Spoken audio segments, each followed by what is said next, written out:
लेग्विन्स theory of paramagnetism. तो आज का हमारा टॉपिक है Langevin's theory of paramagnetism. Last lecture में हमने लेग्विन्स थ्योरी ऑफ डायमैग्नेटिज्म के बारे में पढ़ा और उससे पहले हमने ये चीज़ क्लियर कर दी थी कि मैग्नेटिज्म का ओरिजिन बेसिकली है क्या। उसके बाद डायमैग्नेटिज्म को हमने ब्रीफली एक्सप्लेन किया कि डायमैग्नेटिज्म क्या है। डायमैग्नेटिज्म या डायमैग्नेटिक मटेरियल्स हमारे पास वो मटेरियल्स होते हैं कि जब उन्हें किसी एक्सटर्नल फील्ड से प्रोवाइड किया जाता है तो वो बहुत वीकली मैग्नेटाइज्ड होते हैं। इसके पीछे वजह क्या थी, हमने देखा कि डायमैग्नेटिक मटेरियल्स के आउटर मोस्ट शेल में पेयर्ड इलेक्ट्रॉन्स होते हैं और पेयर्ड इलेक्ट्रॉन्स होने की वजह से मीन्स के वहाँ पे टू फ्रेंड्स बैठे होते हैं। अगर एक सीधा काम करते तो दूसरा उसका उलट काम करता है। लाइक अगर एक क्लॉकवाइज मोशन में है तो दूसरा एंटी क्लॉकवाइज जो है वो रिवॉल्व करेगा न्यूक्लियस के अराउंड। स्पिन भी उनकी क्लॉकवाइज और एंटी क्लॉकवाइज थी, जिसकी वजह से वहाँ पे हमारे पास जो है वो मैग्नेटिक डायपोल मोमेंट नहीं थे। और जब हम एक मैग्नेटिक फील्ड अप्लाई करते थे तो उस मैग्नेटिक फील्ड की वजह से वो जिस तरफ हम मैग्नेटिक फील्ड अप्लाई कर रहे हैं वो उससे दूर भागते हैं, लाइक वहाँ से रिपेल होते हैं, इसलिए वो वीकली मैग्नेटाइज्ड होते थे। तो ये तो था डायमैग्नेटिक मटेरियल्स। आज हमने जो पढ़ना है दैट इज पैरामैग्नेटिक मटेरियल्स। अब पैरामैग्नेटिक मटेरियल्स हमारे पास क्या है।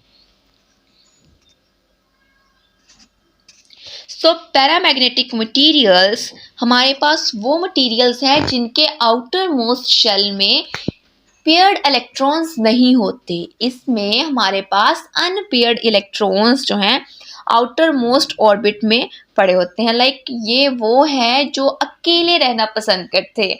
लाइक इन्हें किसी भी साथी की ज़रूरत नहीं होती। या तो यहाँ पे 1 होंगे इलेक्ट्रॉन्स या 3 होंगे, लेकिन most of the time outer most shelf में जो शेल है उसमें एक इलेक्ट्रॉन ही पड़ा हुआ होता है।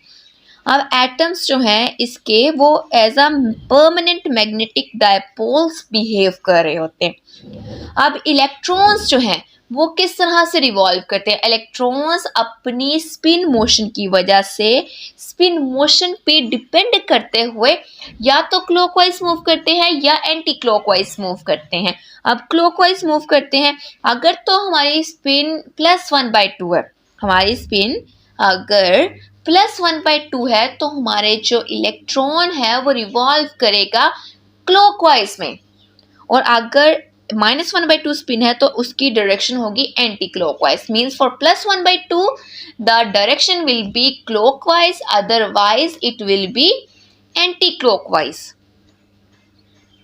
Atom as a tiny magnet. अब इसमें क्या है, हमारे पास फर्ज करें कि हमारे एक ये पूरा का पूरा हमारे पास एक एटम है जिसमें एक सिंगल ऑर्बिट है और उस सिंगल ऑर्बिट में हमारे पास एक सिंगल इलेक्ट्रॉन है जो कि क्लॉकवाइज मोशन में क्लॉकवाइज डायरेक्शन में मूव कर रहा है। अब क्लॉकवाइज डायरेक्शन में मूव कर रहा है मतलब कि इस इलेक्ट्रॉन की स्पिन हमारे पास है +1/2 स्पिन, पॉजिटिव हाफ स्पिन है। इसकी वजह से जो हमारा इलेक्ट्रॉन है वो क्लॉकवाइज डायरेक्शन में मूव कर रहा है। अब इलेक्ट्रॉन हमारे पास जो है वो क्या होते हैं, इलेक्ट्रॉन नेगेटिवली चार्ज्ड पार्टिकल्स हैं, राइट। अब इलेक्ट्रॉन्स हमारे पास नेगेटिवली चार्ज पार्टिकल्स हैं और ये मूव किस में कर रहे हैं, सर्कुलर पैथ में। ऑर्बिट का कौन सा पैथ है, सर्कुलर पैथ है। तो हमने डायमैग्नेटिक मटेरियल्स में भी इस चीज को क्लियर बता दिया था कि जब इलेक्ट्रॉन्स सर्कुलर ऑर्बिट्स में रिवॉल्व करते हैं तो वो as a current carrying loop की तरह एक्ट कर रहे होते हैं। किस तरह कि जैसे हमारे पास करंट कैरिंग लूप में हमारे पास करंट होता है, उसी तरह से जब ये इलेक्ट्रॉन सर्कुलर ऑर्बिट्स में रिवॉल्व करते हैं तो ये उसी तरह से एक्ट कर रहे होते हैं जैसे कि एक सर्कुलर करंट कैरिंग लूप होती है। और डायरेक्शन करंट की हमेशा, ये हम कन्वेंशनल करंट के बारे में पढ़ते हैं। कन्वेंशनल करंट बेसिकली होता क्या है कि अगर हमारा जो इलेक्ट्रॉन है वो क्लॉकवाइज मोशन में है, क्लॉकवाइज डायरेक्शन में मूव कर रहा है, तो करंट जो प्रोड्यूस होगा वो उसकी ऑपोजिट डायरेक्शन में होगा। इलेक्ट्रॉन एक तरफ मूव कर रहे हैं, करंट उसके ऑपोजिट मूव करेगा, करंट की डायरेक्शन उसके ऑपोजिट होगी। इसका क्या मतलब हुआ कि अगर हमारा इलेक्ट्रॉन जो है वो मूव कर रहा है क्लॉकवाइज तो करंट की डायरेक्शन होगी एंटी क्लॉकवाइज, तो एंटी क्लॉकवाइज हमारे पास करंट होगा। ये होता है कन्वेंशनल करंट डायरेक्शन। अब करंट कैरिंग लूप जो है वो एक मैग्नेटिक फील्ड इंड्यूस कर रही है जिसकी डायरेक्शन आउट ऑफ पेज होती है, और हम मैग्नेटिक फील्ड की डायरेक्शन जो है उसको फाइंड आउट कर सकते हैं बाय राइट हैंड रूल।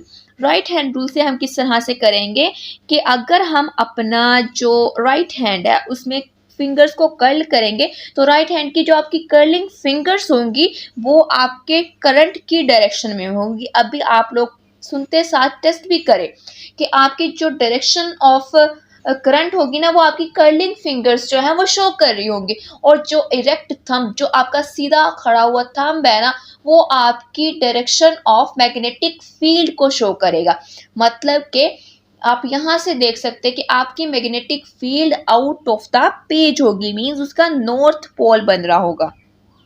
अब यहाँ पे I is the current which is in anti clockwise direction, and जो है वो न्यूक्लियस को शो किया हुआ है, और करंट ये डायरेक्शन उन्होंने एंटी क्लॉकवाइज देख के, और इलेक्ट्रॉन हमारे पास क्लॉकवाइज मोशन में मूव कर रहा है। And PM is the magnetic dipole moment, और डायरेक्शन ऑफ PM हमने अभी राइट हैंड रूल से फाइंड आउट कर ली कि ये हमारे पास है out of the page which is north pole. Next हमारे पास है कि एटम हमने कहा कि बिहेव करता है एज अ टाइनी मैग्नेट। किस तरह से? क्योंकि एटम के साथ एटम जो है टाइनी मैग्नेट की तरह बिहेव करता है क्योंकि इसके साथ बहुत सारे डाइपोल मोमेंट्स जो है ना एटम के वो एसोसिएट होते हैं। अब डाइपोल्स क्या होते हैं? पोल्स का मतलब, डाइपोल्स मतलब दो पोल्स बनते हैं। लाइक हमारे पास चार्जेस की सेपरेशन हो जाती है, हमारे पॉजिटिव चार्जेस एक साइड पे आ जाते हैं, नेगेटिव चार्जेस उठ के दूसरी साइड पे आ जाते हैं, तो ये हमारे पास डाइपोल बना देते हैं। अब हमारे जो डाइपोल मोमेंट्स है ना वो एक एटम के साथ एसोसिएट होते हैं, और उन डाइपोल मोमेंट्स की जो डायरेक्शन होती है वो साउथ पोल से नॉर्थ पोल की तरफ होती है, means out of the page ही होती है, अपवर्ड डायरेक्शन होती है, जो कि हमने PM में बता दिया, लास्ट में मैग्नेटिक डाइपोल मोमेंट का बताया। अब हमारे पास तमाम इंडिविजुअल एटम्स की जब हम बात करते हैं ना, पैरामैग्नेटिक मटेरियल्स में हमारे पास बहुत सारे इंडिविजुअल एटम्स होंगे, वो as a tiny magnet behave कर रहे होंगे, और हर एटम जो है उसका जो डाइपोल मोमेंट है, मैग्नेटिक डाइपोल मोमेंट है, वो एक अलग ही डायरेक्शन में जो है वो ओरिएंट होगा।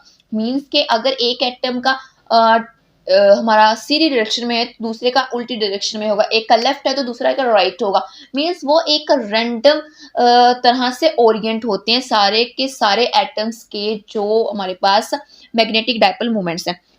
वो किस तरह से ओरिएंट होते हैं? वो रैंडमली ओरिएंट होते हैं, मतलब कि जिस तरह से अगर हम एग्जांपल लेते हैं एक बटरफ्लाई, बटरफ्लाई किस तरह से मूव करती है? बटरफ्लाई बड़ी रैंडम तरीके से मूव करती है, लाइक वो एक सीधी लाइन में मूव नहीं कर रही होती, वो कभी राइट जा रही है कभी लेफ्ट जा रही है। अगर आपने उसकी मोशन को कभी देखा हो, गौर किया हो, तो बड़ी कियोटिक सी, बड़ा रैंडमनेस सा, इरेगुलर सा उसका मोशन होता है। तो उसी तरह से हमारे इरेगुलर वे में जो मैग्नेटिक डाइपोल मोमेंट्स हैं वो एक दूसरे से ओरिएंट किए हुए होते हैं। उनका पैरामैग्नेटिक ऑर्डर्स आप देख सकते हैं सारे के, ये सिंगल इंडिविजुअल एटम्स के हमारे पास मैग्नेटिक डाइपोल मोमेंट है जो कि हमने ओरिएंट किए हुए हैं। ठीक हो गया। अब नेक्स्ट, अगर हमारे पास एक्सटर्नल मैग्नेटिक फील्ड नहीं है, हमने ये डायमैग्नेटिक मटेरियल्स में भी देखा था कि जब हमारे पास एक्सटर्नल मैग्नेटिक फील्ड नहीं है तो उसकी मैग्नेटाइजेशन की वैल्यू 0 होती है, राइट? क्योंकि वहां पे एक क्लॉकवाइज और एंटी क्लॉकवाइज एक दूसरे को ऑपोजिट होने की वजह से कैंसिल कर देते थे, तो उसकी मैग्नेटाइजेशन हमारे पास होती थी 0। अब हम पैरामैग्नेटिक मटेरियल्स को स्टडी करें। पैरामैग्नेटिक मटेरियल्स में जब हमारे पास मैग्नेटिक फील्ड नहीं होगी तो क्या होगा, ये हमने अभी देखना है। अब पैरामैग्नेटिक मटेरियल्स में जब हमारे पास एक्सटर्नल मैग्नेटिक फील्ड नहीं है तो एटम के डाइपोल्स जो है वो उसी तरह से रैंडमली डायरेक्शंस में ओरिएंट होंगे। पूरे पूरे पैरामैग्नेटिक सब्सटेंस के जितने भी हमारे पास एटम्स हैं उनके जितने भी मैग्नेटिक डाइपोल मोमेंट्स हैं वो सारे के सारे बहुत रैंडम, जैसे कि अगर हम देखें आंधी आती है तो अगर कचरा वगैरह होता है वो कितना रैंडमली हमारे पूरे शहर में बिखरा हुआ होता है, तो उसी तरह से है। लेकिन अगर हमारी हवा जो है वो कभी राइट से भी आ रही है लेफ्ट से भी आ रही है, तो वो ये अगर हम कुछ पेपर्स लें और रूम में और फैन के नीचे रख दें। अब फैन उन जो हमारे कागज हैं, ये पेपर के जो टुकड़े हैं, उनको पूरे रूम में फैला देना है। वो कोई इधर है, कोई इधर है, कोई इधर है। तो मतलब जब हमारे पास कोई मैनेज करने वाली चीज नहीं है, जब हमने कोई एक्सटर्नल मैग्नेटिक फील्ड अप्लाई नहीं की, तो हमारे जो मैग्नेटिक डायपोल मोमेंट्स हैं वो रेंडमली ओरिएंट होंगे। इस तरह से हमारा एक अगर पूरा का पूरा लेफ्ट में है तो दूसरा राइट में होगा, तो एक दूसरे के इफेक्ट को कैंसिल करें। मतलब कि नेट मैग्नेटाइजेशन जो पैरामैग्नेटिक मटेरियल्स की है वो जीरो हो जाती है। पैरामैग्नेटिक सब्सटेंस जो है वो किसी किस्म की मैग्नेटिक प्रॉपर्टीज जो है वो एग्जिबिट नहीं कर रहे होते, किसी किस्म की पैरामैग्नेटिक प्रॉपर्टीज को शो नहीं कर रहे जब हमारे पास मैग्नेटिक फील्ड नहीं है। तो ये क्लियर होना चाहिए कि जब मैग्नेटिक फील्ड नहीं है तो किसी किस्म की मैग्नेटिक प्रॉपर्टीज को शो नहीं करते, उनकी मैग्नेटाइजेशन की वैल्यू होती है जीरो। ठीक है, तो हमारे पास नेट मैग्नेटिक डायपोल मोमेंट्स जो है वो हमारे पास होंगे जीरो। मीन्स के हमारे पास net magnetic dipole moment which is PM वो हमारे पास होगा जीरो। कब? जब हमारे पास एक्सटर्नल मैग्नेटिक फील्ड हमने अप्लाई नहीं की। क्लियर? नेक्स्ट अब हमारे पास आती है, अब ये तो बात कर ली हमने कि जब हमारे पास फील्ड, हमने कोई एक्सटर्नल मैग्नेटिक फील्ड अप्लाई नहीं की। लेकिन अगर नेक्स्ट केस देखें कि हमने एक्सटर्नल मैग्नेटिक फील्ड अप्लाई की, एक्सटर्नल मैग्नेटिक फील्ड की प्रेजेंस में हमारी मैग्नेटिक डायपोल मोमेंट्स पे क्या असर हुआ, हमारी मैग्नेटाइजेशन पे क्या इफेक्ट हुआ। अब हमने एक पर्टिकुलर डायरेक्शन में, कि हमने डायरेक्शन फिक्स कर दी, कि हमने एक डायरेक्शन फिक्स की और मैग्नेटिक फील्ड अप्लाई करना शुरू कर दी। लाइक अब यहाँ से अगर आप देखते हैं तो हमने मैग्नेटिक फील्ड किस डायरेक्शन में अप्लाई किया, हमने अपवर्ड डायरेक्शन में, इस डायरेक्शन में मैग्नेटिक फील्ड अप्लाई किया। मैग्नेटिक फील्ड हम अप्लाई कर रहे हैं अपवर्ड डायरेक्शन में। अब जितने भी हमारे पहले जो मैग्नेटिक डायपोल मोमेंट्स थे वो रेंडमली इरेगुलर वे में खराब तरीके से, कोई इधर कोई उधर बिखरे हुए तरीके से ओरिएंटेड थे। अब वो मैग्नेटिक फील्ड की डायरेक्शन में अपने आप को अलाइन कर लेंगे, क्योंकि वो टॉर्क क्या होती है, व्हाट इज टॉर्क? टॉर्क हमारे पास होती है टर्निंग इफेक्ट ऑफ फोर्स, वो होती है टॉर्क।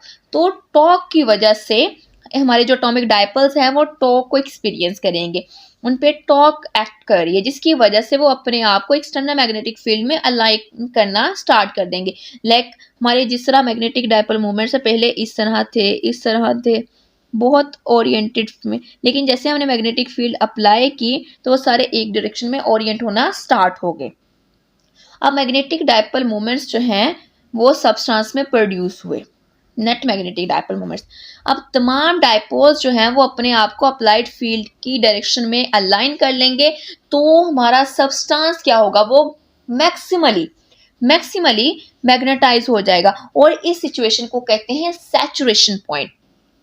सैचुरेशन पॉइंट, अब सैचुरेशन पॉइंट क्या होता है हम इसको क्लियर करते हैं। सैचुरेशन, हम जब सैचुरेशन का वर्ड यूज करते हैं ना, तो सैचुरेशन का मतलब होता है कि एट इट्स पीक, कि अब इसमें कैपेसिटी नहीं है अगर हम और चीज ऐड कर दें। मिसाल के तौर पर हम इजी वे में से इस चीज को समझते हैं कि अगर हम कहें कि एक बस जो है उसकी तमाम सीट्स जो हैं, उसकी जो जितनी भी उसकी बर्थ है वो सारी की सारी फिल हो गई हैं, ठीक है। उसके अलावा इतने उसमें पैसेंजर घुस गए हैं कि उसमें पाँव रखने की जगह नहीं है। इसका मतलब है हमारी बस इस टाइम पे सैचुरेटेड पॉइंट पे है। अब हम और पैसेंजर्स आ भी जाएं लेकिन उस बस में घुस नहीं सकते, क्योंकि अब उसमें इफेक्ट नहीं होगा। इवन अगर वो घुसने की कोशिश करेंगे तो वो अंदर वाले पैसेंजर्स को, अंदर वाले मुसाफिरों को हर्ट करेंगे। तो वो बस उस टाइम पे सैचुरेटेड पॉइंट पे है। अब बाहर चाहे लाखों पैसेंजर्स और खड़े हैं लेकिन उस बस में तो जगह ही नहीं है, क्योंकि वो तो अपनी सैचुरेटेड पोजीशन में आ चुकी है, सैचुरेटेड पॉइंट पे। तो वो चीज़ के वो पॉइंट जहाँ पे और कोई चीज़ एक्सेप्टेबल ना हो उसको हम कहते हैं सैचुरेशन पॉइंट। इस पॉइंट के बाद अगर हम मैग्नेटिक स्ट्रेंथ को बढ़ाते भी चाहे तो हमारी नेट मैग्नेटाइजेशन जो है वो इंक्रीज नहीं करेगी। अब मैग्नेटाइजेशन पे टेम्परेचर का इफेक्ट, लेकिन इस पॉइंट को समझने से पहले हम कुछ थोड़ी सी बेसिक चीज़ों को समझते हैं। अब वो बेसिक चीज़ें कौन कौन सी हैं? अगर हम किसी भी चीज़ को लेते हैं, इवन हम गैस की बात करते हैं ना, तो गैस के मॉलिक्यूल्स भी रैंडमली ओरिएंट होते हैं, लाइक वो कभी किधर मूव कर रहे हैं क्योंकि उनके दरमियान में फोर्स ऑफ अट्रैक्शन होती है बहुत ही कम। तो जब हम उसका टेम्परेचर, गैस का टेम्परेचर इंक्रीज करते हैं, तो उसके मॉलिक्यूल्स जो है वो फास्टर मतलब तेज मूव करना स्टार्ट कर देते हैं, जिससे उसकी काइनेटिक एनर्जीज होती हैं इंक्रीज, काइनेटिक एनर्जीज बढ़ जाती हैं। ये तो होगी एक एग्जांपल। अब अगर हम पानी बॉईल करने के लिए रखते हैं तो पहले पानी का टेम्परेचर अब नॉर्मल होता है, लेकिन अगर हम पानी का टेम्परेचर बढ़ा दें, पानी उबलना शुरू होगा और उसमें आप लोगों को आवाज आएगी। वो बेसिकली क्या होता है कि उसके जो मॉलिक्यूल्स है ना, उनकी काइनेटिक एनर्जीज बढ़ जाती हैं और वो जल्दी जल्दी तेज मूव करना स्टार्ट करते हैं, जिसकी वजह से हमें आवाज आ रही होती है। सो ये तो था कि टेम्परेचर इंक्रीज करने से काइनेटिक एनर्जीज हमारे पास इंक्रीज हो रही हैं। तो सेम हमारे पास मैग्नेटाइजेशन में जब हम कहते हैं कि हम टेम्परेचर का इफेक्ट देखना चाहते हैं, तो अगर हम टेम्परेचर जो है किसी सब्सटेंस का वो इंक्रीज कर देंगे, तो जो हमारे मैग्नेटिक डायपोल मोमेंट्स पहले अलाइन थे ना, वो अलाइन नहीं रहेंगे, क्योंकि टेम्परेचर जो है वो उनको डिस्टर्ब कर देगा। टेम्परेचर क्या करेगा? डिस्टर्ब कर देगा। थर्मल एजिटेशन की वजह से हमारे एटम्स जो है ना, उनकी काइनेटिक एनर्जीज बढ़ जाएंगी। तो जब काइनेटिक एनर्जीज बढ़ेंगी, मॉलिक्यूल्स जो हमारे जो एटम्स के हैं, वो मैग्नेटिक डायपोल मोमेंट्स जो हैं वो अपने आप को तेज से मूव करवाना स्टार्ट कर देंगे। तो क्या लगता है कि मैग्नेटाइजेशन की वैल्यू उतनी ही रहेगी जितनी पहले थी? नो, ऐसा नहीं होगा, क्योंकि अब टेम्परेचर से काइनेटिक एनर्जीज इंक्रीज हुई तो उसमें एक डिस्टर्बेंस क्रिएट होगी, तो पैरामैग्नेटिक सब्सटेंसेस की जो मैग्नेटाइजेशन है ना, वो डिक्रीज हो जाएगी। मतलब कि ये कॉन्सेप्ट याद रखना है कि जैसे टेम्परेचर इंक्रीज करेंगे, हमारे मटेरियल्स की मैग्नेटाइजेशन, हमारे पैरामैग्नेटिक मटेरियल्स की जो मैग्नेटाइजेशन है वो डिक्रीज कर जाएगी, वो कम हो जाएगी। तो एटॉमिक डायपोल्स जो थे वो थर्मल एजिटेशंस पे प्रीडोमिनेट होंगे, मतलब कि अगर हमारा टेम्परेचर कम है, मैग्नेटाइजेशन ज्यादा है, एटॉमिक डायपोल्स अलाइन रहेंगे। लेकिन अगर हमने ये किया कि हम अपना टेम्परेचर इंक्रीज कर देते, तो हम लोग कहेंगे कि मैग्नेटाइजेशन कम होगी। क्यों हुई? हमारे जो मैग्नेटिक डायपोल मूवमेंट्स थे वो अलाइन ही नहीं रहे, वो फिर से रैंडम मूव करेंगे। नेक्स्ट है potential energy and Boltzmann distribution law.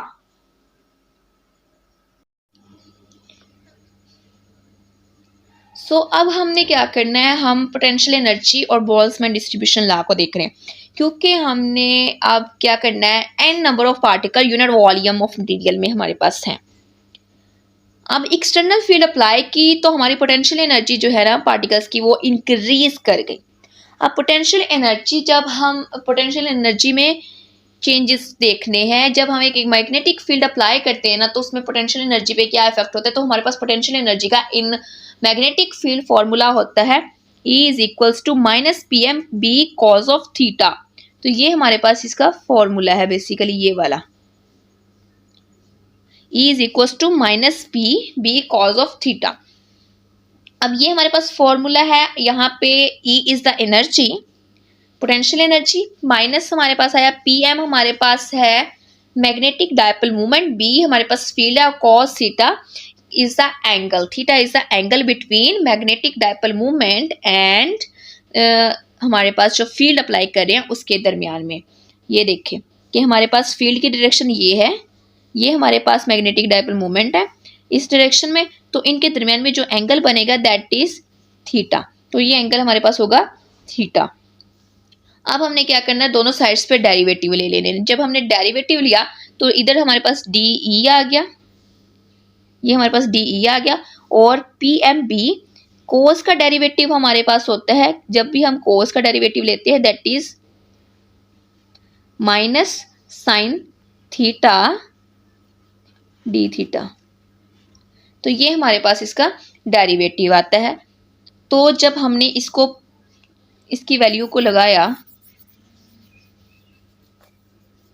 तो जब हमने इसकी वैल्यू को यहाँ पे लगाया तो हमारे पास क्या आंसर आएगा। पहले हमारे पास यहाँ पे माइनस साइन है, पहले यहाँ पे माइनस है और minus sine of theta D theta, ये चीज़ आ गई। और साथ में हमारे पास क्या आ रहा है, पी एम बी। अब ये माइनस और ये माइनस हो जाएंगे प्लस, तो जब ये प्लस होंगे तो हमारे पास जो वैल्यू बचेगी that is P M B sine of theta, तो ये हमारे पास वैल्यू बच जाएगी।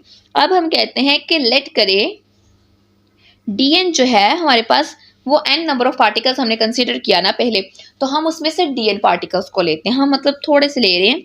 उनकी have their magnetic axis P M, जो कि एक एंगल पे इंक्लाइंड है मैग्नेटिक फील्ड के साथ। ये हम देख सकते हैं ना कि एक एंगल पे इंक्लाइंड है हमारे पास पी एम। अब मैक्सवेल बोल्ट्जमैन डिस्ट्रीब्यूशन लॉ को यूज करते हैं हम। नंबर ऑफ पार्टिकल्स अगर हमारी एनर्जी रेंज ई से प्लस डेल ई तक डी ई तक एनर्जी रेंज है, तो हम उसके लिए देखिए, अगर हम बात करते हैं एन पार्टिकल्स के लिए, तो एन पार्टिकल्स के लिए हमारे पास बी से पी एम में बहुत सारे एंगल्स आएंगे। लाइक थीटा हमारे पास 30 डिग्रीज भी होगा, थीटा हमारे पास 45 डिग्रीज भी होगा, थीटा हमारे पास 60 डिग्रीज भी होगा, थीटा हमारे पास डिफरेंट एंगल्स पे होगा। तो अब हमारे पास E प्लस डी ई इस एनर्जी रेंज में हम हेल्प ले सकते हैं बोल्ट्जमैन डिस्ट्रीब्यूशन लॉ की, मैक्स बोल्ट्जमैन डिस्ट्रीब्यूशन लॉ की। तो हम इससे अपनी नेक्स्ट जो है डेरिवेशन को सॉल्व करेंगे। तो हमारे पास इसका फॉर्मूला होता है D N is equal to exponent minus E K T over D E. यहाँ पे के हमारे पास बोल्ट्जमैन कांस्टेंट है और ई हमारे पास एनर्जी है और टेम्परेचर हमारे पास है टी हमारे पास क्या है, टेम्परेचर। ये हमारे पास टेम्परेचर हो गया। तो यहाँ तक क्लियर है। नेक्स्ट हम देखते हैं कि अब इक्वेशन नंबर 1 और इक्वेशन नंबर 2 को यूज़ करते हैं। अब यहाँ देखें, अब हमारे पास ई भी है और यहाँ हमारे पास डी ई भी है। ये दोनों टर्म्स हमारे पास यहाँ पे मौजूद है और हमारे पास यहाँ पे ई की वैल्यू भी है और यहाँ पे हमारे पास डी ई की वैल्यू भी है। तो ये सिंपल दोनों इक्वेशंस को हमने इस वाली इक्वेशन में पुट कर देना है। जब हमने पुट किया तो हमारे पास ई और उसकी वैल्यूज हमने डी ई की लगा दी। अब लगाने से क्या हुआ कि हमने सिंपली इसको जो हमारे पास कांस्टेंट थे वो हमने सेपरेट कर लिए, पी एम बी एक्सपोनेंट, ये पी एम बी हमने साथ लिख लिया, P M B exponent P M B और K T cos of theta sine of D theta, ये हमारे पास टर्म आ गई। अब ये पी एम बी जो है यहाँ पे ये वाला, ये भी हमारे पास कांस्टेंट है और पी एम बी ओवर के टी ये भी हमारे पास कांस्टेंट है, मतलब कि यहाँ पे ये दो टर्म्स जो हैं वो कांस्टेंट है। तो हमने कहा पी एम बी जो है वो हम कह देते हैं कि वो कांस्टेंट सी के बराबर है। फिर उसके बाद पी एम ओवर के टी ये हमने कहा कि फर्स्ट करेंगे अल्फा के बराबर है। दोनों कांस्टेंट है तो दोनों टर्म्स को हमने एक ये टर्म कह दी और एक ये टर्म कह दी, ठीक हो गया। अब ये दोनों टर्म्स जो हमने कही हैं इसको इस इक्वेशन में हमने इक्वेशन नंबर 4 में पुट कर देना। तो सिंपली उनकी वैल्यूज पुट की तो हमारे पास C E alpha cos theta sine theta D theta term आ गई। अब ये तो हमारे पास आ गया। अब एंगल ऑफ इंक्लिनेशन जो हमारे पास है थीटा, उसकी बात करते हैं। अब क्योंकि हमारे पास वैल्यू हमने डी एन है तो उसको इंटेग्रल लेना है, तो हमें लिमिट्स भी चाहिए, लिमिट्स हमारी होनी चाहिए। तो लिमिट्स हमारी कहाँ से कहाँ तक होती हैं वो हमने फाइंड करनी है। तो हमारे पास थीटा कहाँ से कहाँ तक है, हम पहले ये देखते हैं। अगर हम n number of particles find करना चाहते हैं डी एन से, तो हमें डी एन को इंटीग्रेट करना पड़ेगा और वो इंटीग्रेट कहाँ से कहाँ तक करेंगे, 0 से पाई तक। अब 0 से पाई तक क्यों करते हैं, why we take this limit, तो ये क्वेश्चन खुद ही हमने अराइज कर दिया कि हम यही लिमिट्स क्यों लेते हैं कि लाइक 0 से पाई बाई 2 भी कर सकते थे, लेकिन क्यों नहीं किया। तो क्योंकि हमारे पास एंगल ऑफ इंक्लिनेशन है, एंगल ऑफ इंक्लिनेशन, तो एंगल ऑफ इंक्लिनेशन हमारा 0 पे मिनिमम होगा और पाई पे मैक्सिमम होगा। मिनिमम लाइक 0 पे मिनिमम क्यों होगा, क्योंकि जिस डायरेक्शन में हमारे पास फील्ड है पीएम जो है वो उसके पैरेलल होगा। जब पैरेलल होगा तो हमारे पास मिनिमम आएगा, तो एंगल हमारा थीटा 0 होगा। और अगर हमारा बी इस डायरेक्शन में है उसके एंटी पैरेलल हम ले रहे हैं पीएम को, जो हमारा मैग्नेटिक डायपोल मूवमेंट है, तो हमारा एंगल जो है वो मैक्सिमम होगा। नेक्स्ट है कि अब हम नंबर ऑफ मैग्नेटाइज्ड पार्टिकल्स को निकालते हैं। तो हमने सिंपल इक्वेशन ली, उसका इंटीग्रल लिया। अब यहाँ पे सी भी कांस्टेंट है, ई अल्फा कोस थीटा हमारे पास जो है ये कांस्टेंट नहीं है, तो हमने इसको सब्स्टिट्यूशन मेथड से करना है, क्योंकि ये इंटीग्रल जो है वो एक कॉम्प्लिकेटेड इंटीग्रल है। तो हमने कहा कि कोस थीटा जो है वो हमारा x है, तो कोस थीटा इसका हमने अगर डेरिवेटिव लिया तो dx किसके बराबर आएगा, कोस का इंटीग्रल क्या होता है माइनस साइन थीटा, और डेरिवेटिव माइनस साइन थीटा, और साथ में derivative of angle D theta, minus sine theta D theta आ गया। अब सिंपली ये नोट कर ले, देन हम देखते हैं कि इनके एंगल्स हम किस तरह से निकालेंगे। अब एंगल्स किस तरह से निकालने, जब हम थीटा जीरो पुट, थीटा हमारे पास जीरो है, जब थीटा जीरो है तो cos theta zero, cos zero कितना होगा 1 होगा, मतलब x आएगा 1। जब हमारे पास थीटा 180 है तो x आएगा -1, जब थीटा क्या है 180 है। तो ये हमारे पास इनकी लिमिट्स भी निकल आई। अब हमने सिंपली लिमिट्स की वैल्यूज सब्सटीट्यूट करनी है, जो हमारे एंगल्स आए थे हमने जो सब्सटीट्यूशन की थी वो सब्सटीट्यूट कर लिया। अब प्रॉपर्टी ऑफ इंटीग्रेशन यूज करते हुए हम क्या कर सकते हैं, देखिए 1 से -1 है और यहाँ पे माइनस साइन है। अब इस माइनस की वजह से हम करते हैं, क्योंकि प्रॉपर्टी है कि अगर हम लिमिट्स को उल्टा कर देते हैं तो हमारे पास एक साइन आता है। हमारी लिमिट्स है 1 से -1 तक, हम चाहते हैं कि ये हो जाए -1 से 1 तक, तो यहाँ पे हमारे पास क्या आएगा माइनस साइन आएगा। बाकी सारी हमारी जो वैल्यू वो एज इट इज हम लिख देंगे, वो लिखेंगे तो माइनस माइनस प्लस हो जाएगा, तो हमारे पास जो टर्म आएगी वो बचेगी ये वाली टर्म आएगी। अब ई अल्फा एक्स है तो इसका इंटेग्रल आएगा ई अल्फा एक्स ओवर अल्फा, तो लिमिट्स लगाई -1 से 1 तक, तो सी ओवर अल्फा कॉन्स्टेंट है, बाहर आ गया ई अल्फा, एक्स की जगह पे हमने 1 पुट किया, minus second limit E minus alpha, तो ये हमारे पास जो टर्म आएगी that is C is equals to, यहाँ से हमने सी निकाली है क्योंकि एन हमारे पास है, एन अल्फा उधर चला गया और हम फाइंड क्या करना चाह रहे हैं, सी करना चाह रहे हैं, और ये वाली टर्म जो है ये ई alpha minus E minus alpha वाली इधर आ गई और रह गया सी के इक्वल, तो ये टर्म हमारे पास इस तरह से आ जाएगी। नेक्स्ट हमने क्या करना, हमने मैग्नेटाइजेशन के लिए सारा कुछ करिए कि हमने पोटेंशियल एनर्जी ली, देन हमने कैसे उसको मैक्स बोल्ट्जमैन डिस्ट्रीब्यूशन लॉ को यूज़ किया, वहाँ से हमने किस तरह से इंटीग्रल्स डीएन है हमारे पास, डीएन से हमने एन निकाला। अब एन निकालने के बाद हम काम किसके लिए करें, हम मैग्नेटाइजेशन के लिए काम करें, तो हमें मैग्नेटाइजेशन की वैल्यू चाहिए। अब मैग्नेटाइजेशन के लिए हम क्या करेंगे, अब now to find magnetization of paramagnetic materials, हम अपने जो मैग्नेटिक डाइपोल मोमेंट है ना पीएम, इसको रिजॉल्व करते हैं। तो हमारे पास ये बेसिक पीएम है, ये हमारे पास फील्ड है बी, यहाँ पे हमारा मैग्नेटिक डाइपोल मोमेंट है पीएम, तो ये हमारे पास आ गया। अब क्या करना है, हमने इसको रिजॉल्व करना है। ये हमारे पास आ गया पीएम साइन थीटा और ये हमारे पास होगा पीएम कॉस थीटा। अब हमारे पास फील्ड की डायरेक्शन में कौन सा है, कॉस थीटा, हम वो ले देते हैं। तो हमने कौन सा लिया, हमने कॉस थीटा वाला, इसका रिजॉल्व करने के बाद कॉस थीटा वाले को यूज़ कर रहे हैं, क्योंकि वो मैग्नेटिक फील्ड के पैरेलल है, तो हम उसका हॉरिजॉन्टल कंपोनेंट ही जो है वो लेंगे। अब टोटल मैग्नेटिक डायपोल मूवमेंट जो है एन पार्टिकल्स का पर यूनिट वॉल्यूम, वो हमारे पास क्या होगा, एम जो है वो PM DN cos theta DN आ गया। अब इक्वेशन नंबर हम जो यूज़ करेंगे, डीएन की वैल्यू यहाँ पे हमने पुट करनी है ना, यहाँ पे हमारे पास डीएन है और डीएन हमने मैक्स बोल्ट्जमैन डिस्ट्रीब्यूशन लॉ से जो निकाला था, हम उसकी सिंपली यहाँ पे वैल्यू सब्सटीट्यूट कर देते हैं। जब हमने वैल्यू सब्सटीट्यूट की तो हमारे पास क्या हुआ, वैल्यू सब्सटीट्यूट करने के बाद पीएम सी हमारे पास कॉन्स्टेंट आ गया और बाकी जो इंटरनल टर्म है वो हमने वैसे ही लिख दी, ये वाली।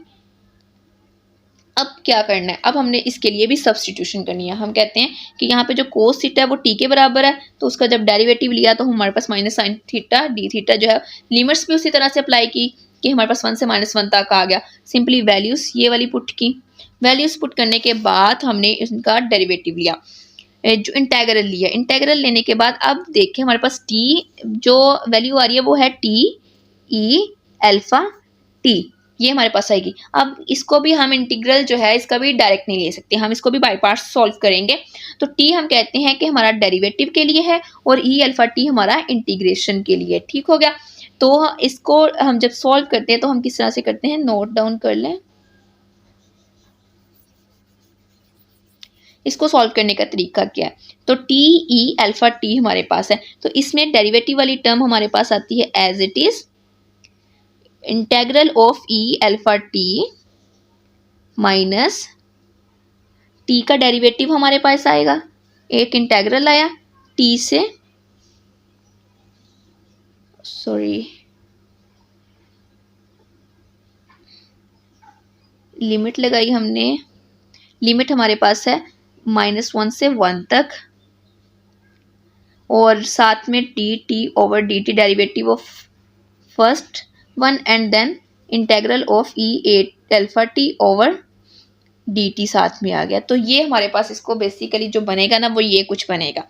देन हमारे पास क्या होगा, हमने इंटेग्रल लिया ई अल्फा टी का इंटेग्रल हमारे पास क्या आएगा, ई अल्फा टी का इंटेग्रल हमारे पास आता है ई अल्फा टी ओवर अल्फा। तो सिंपली इनकी वैल्यू सब्स्टिट्यूट की और सी एम हमारे पास बाहर आ गया। यहाँ पे हमने लिमिट सप्लाई की और ये हमारे पास D T over D T 1 हो जाएगा, टी का डेरिवेटिव हमारे पास 1 होता है, और यहाँ पे भी हमारे पास जो टर्म आएगी that is E alpha T over alpha D T, ये आ गया। अब हमने सिंपली इनकी वैल्यू सब्स्टिट्यूट की, सब्स्टिट्यूट करने के बाद लिमिट सप्लाई की, और देन हमारे पास जो इक्वेशन आएगी that will be this equation. अब इस इक्वेशन के बाद हमारे पास क्या आएगा, अब सी की हमने वैल्यू पीछे निकाली थी, सी की वैल्यू हमने निकाली थी which is C is equals to alpha N over E alpha minus E minus alpha, यही वैल्यू निकाली थी। तो वो सिंपली हमने यहाँ पे वैल्यूज जो है वो सब्स्टिट्यूट कर देनी है। अब वो वैल्यू सब्स्टिट्यूट करेंगे, वैल्यू सब्स्टिट्यूट करने के बाद ये टर्म हमारे पास बच गई, हमारे पास यहाँ पे हमने वैल्यू सब्स्टिट्यूट की। अब ये वैल्यू हमने सब्स्टिट्यूट की, अब यहाँ पे आप ये देख सकते हैं कि n हमारे पास जो है ये वाली टर्म और pm ये दोनों कांस्टेंट है, इनको हमने बाहर रख लिया। तो हमारे पास अल्फा और जो n और pm है वो हमारे पास कांस्टेंट है, ठीक हो गया। अब ई alpha minus E minus alpha है, ये वाली टर्म और अल्फा ये हम मल्टीप्लाई करेंगे, नीचे भी इधर अल्फा उधर भी अल्फा, तो वो अल्फा और अल्फा यहाँ से कैंसिल हो जाएंगे जब हमने पहली टर्म के साथ मल्टीप्लाई किया, और जब सेकंड के साथ करेंगे तो नीचे एक अल्फा बच जाएगा, लेकिन इधर नीचे हमारे पास क्या ई alpha minus E minus alpha, और उधर भी ई alpha minus E minus alpha, तो वो कैंसिल हो जाएंगे। तो हमारे पास जो टर्म बचेगी दैट विल बी दिस। अब ये इक्वेशन बचेगी। अब ट्रिग्नोमेट्रिक आइडेंटिटी है एक, वो क्या आइडेंटिटी है, दैट इज कि हमारे पास ई अल्फा प्लस ई minus alpha over E alpha minus E minus alpha ये इक्वल होता है कोट अल्फा के। तो जहां पे हमारे पास ये वाली टर्म है हम उसकी जगह पे सिंपली अपनी वैल्यू सब्स्टिट्यूट कर देंगे। जब हमने वैल्यू सब्स्टिट्यूट की तो हमारे पास, और नेक्स्ट टर्म है कि जो हमारी एन पी एम है वो इक्वल होती है एम नॉट के, द मैक्सिमम मैग्नेटाइजेशन के इक्वल होती है, ठीक हो गया। तो ये एक चीज किसके बराबर है, मैक्सिमम मैग्नेटाइजेशन के बराबर है। PM is the magnetization of the single atom. अगर हम इसको टोटल नंबर्स के साथ मल्टीप्लाई कर देंगे तो हमारे पास पूरी की पूरी मैक्सिमम मैग्नेटाइजेशन निकल आएगी।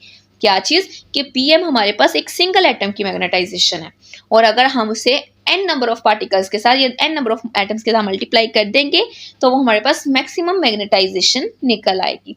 तो सिंपली हमने वैल्यू सब्स्टिट्यूट की, m is equal to m not coth of alpha minus 1 over alpha आ गया।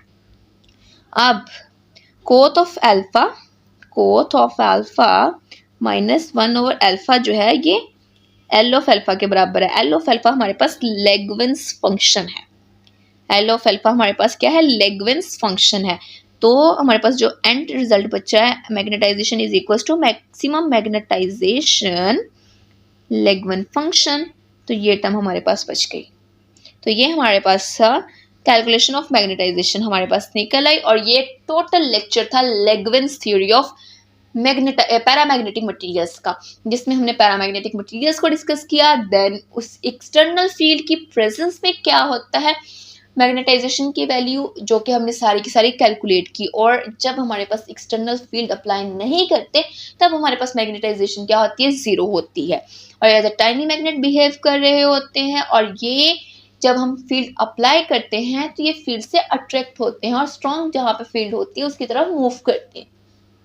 तो इसका ये बेसिक डिफरेंस था। अगर हमें डायमैग्नेटिक मटेरियल्स और पैरामैग्नेटिक मटेरियल्स में फर्क आ जाए कि डिफरेंस करे, तो हमें ये चीज क्लियर होनी चाहिए कि ये मैग्नेटिक फील्ड से अट्रैक्ट होते हैं, इनके आउटर मोस्ट शेल में अनपेयर्ड इलेक्ट्रॉन्स होते हैं, ये बिहेव करते हैं एज अ टाइनी मैग्नेट, और ये हाईली मैग्नेटाइज्ड होते हैं जब इन्हें एक्सटर्नल मैग्नेटिक फील्ड में रखा जाता है। और उसके ऑपोजिट साइड पे अगर डायमैग्नेटिक मटेरियल्स की हम बात करते हैं तो डायमैग्नेटिक मटेरियल्स हमारे पास मैग्नेटिक फील्ड में अगर हम एक्सटर्नल मैग्नेटिक फील्ड अप्लाई करते हैं तो वो उससे रिपेल होते हैं और उसके अलावा वो उससे दूर भागते हैं, वीकली मैग्नेटाइज्ड होते हैं, वो आउटर मोस्ट शेल में पेयर्ड इलेक्ट्रॉन्स हमारे पास होते हैं।